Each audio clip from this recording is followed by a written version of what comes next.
Okay, so recently I came across something interesting on Reddit. If I were to change something from the anime, actually, that's an easy one. I would actually have the anime based on the original trilogy of the F Zero series. And there's a reason for that. It makes the most sense. I mean, most people know, most people at the time knew F Zero for the SNES, F Zero X, and F Zero GX, at least at around the time the anime was made. They would technically associate anything with those three games to F Zero, so why wouldn't you base anything? Why wouldn't you base F Zero's anime off of that? That's probably a thought running through everyone's head when they saw Ryo Suzaku or Rick Wheeler, and then these new guys, including my beloved Miss Killer.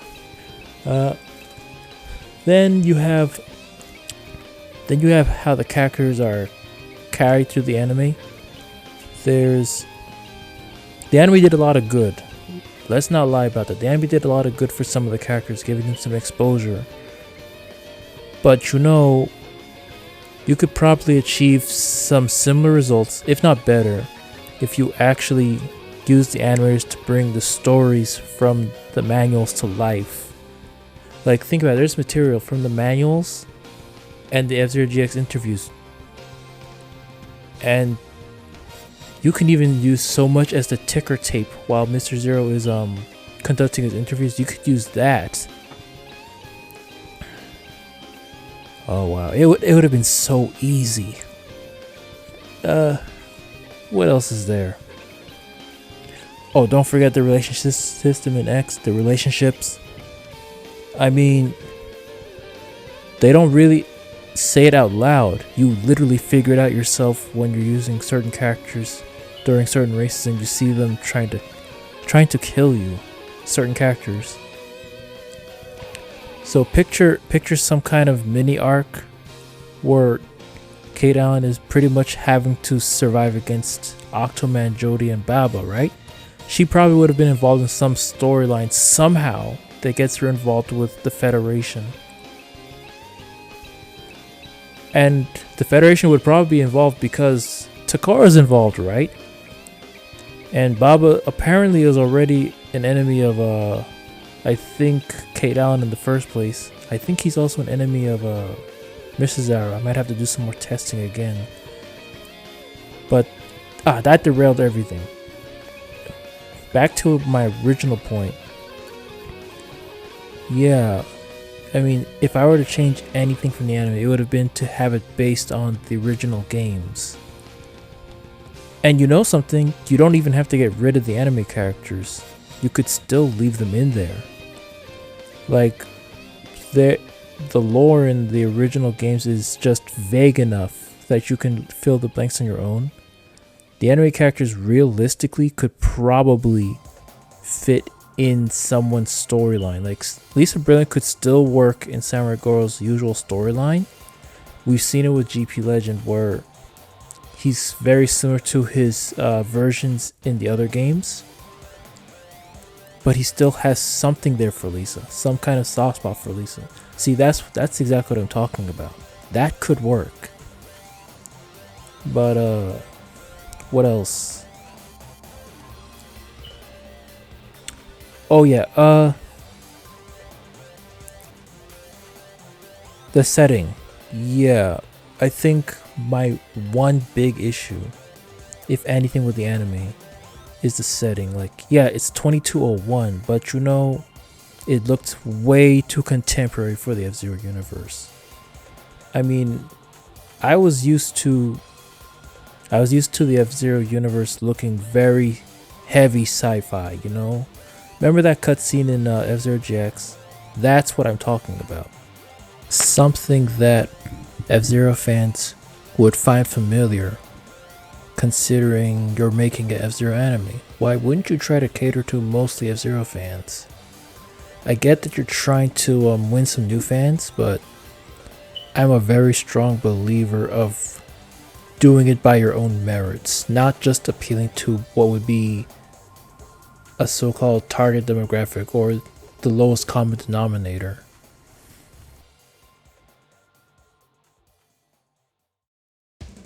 And look, even Smash Bros. Melee got some kind of idea for how a futuristic environment could look. It looks a little more apocalyptic, but still, that at least has some kind of identity. I feel like other aspects of the anime, like the boost fire technique, that's fine. But what I would say is that it shouldn't have tried to copy what other anime like Sonic X or Pokemon were doing. Because while they were clearly meant for a younger audience in some ways, they had protagonists that could have been seen as relatable to those age groups. Well, the younger age groups. In which case, if you try to make someone like Clank the protagonist, when in that anime's universe, he's not supposed to be driving, then you raise a lot of questions. And as for villains, some people have said that, they really just needed to have Black Shadow and Blood Falcon be villains or something. I can agree with that to some extent. I see why the anime originally had many of the characters eventually fall under the Dark Million banner. But if we were going to implement changes I would have suggested, ironically, I would have gone back to what the first suggestion would have been, to have only the original villains be the, truly evil type. But what about the guys in between? I mean, guys like Michael Chain technically are a problem for the Federation. I mean, they don't have to be supernatural evil. Then Antonio Guster's another problem, right? Some guys like Octoman being a villain, that was very questionable, of course. Someone like him didn't really have to be the obvious villain. Likely he would have been dealing with the Federation, I'm sure. Let's see. Another thing. Zota being evil, it made sense. Although he could have been his own evil villain instead of being Ryu's eternal rival. This is why Zota versus Super Arrow in the anime was such a missed opportunity. As far as the illusions of Black Shadow go, I might be with a lot of people on this one, because the idea of Don Genie and Deathborn both being parts of Black Shadow, like actual parts of him, I'll give credit, it's a bit of a terrifying concept, but the way they did it, it made Deathborn especially seem a lot weaker than he was built up to be. I was saving this for a potential what if there was a season 3, but if we were going by this idea, Deathborn easily would have been his own entity. However, he wouldn't be there to make Black Shadow look like a towel boy. That's one thing I think everyone in GX could agree on. Black Shadow was portrayed pretty poorly in the story mode.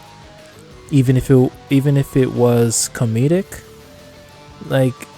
Black Shadow just looked more like a joke the way they did it.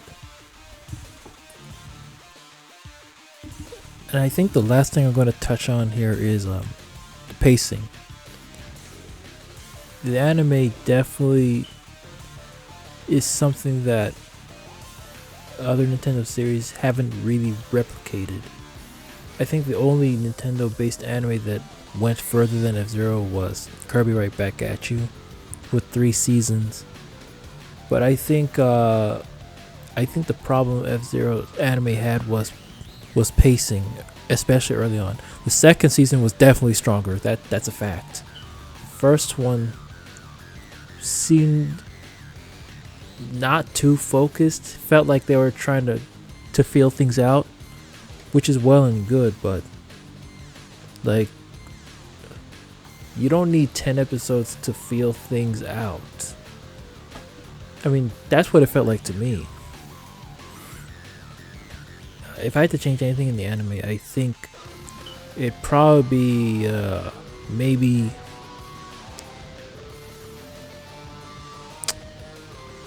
definitely cut down on the filler. Like, filler arcs really don't feel that special when they're frequent, you know? Filler episodes especially, those should be like in between everywhere. Like in between. I mean, that's why sprinkles are so small. They're literally sprinkled all over something. They're small.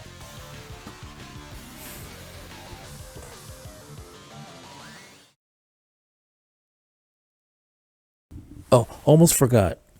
Ideally, there'd be references to F-Zero X and F-Zero Maximum Velocity.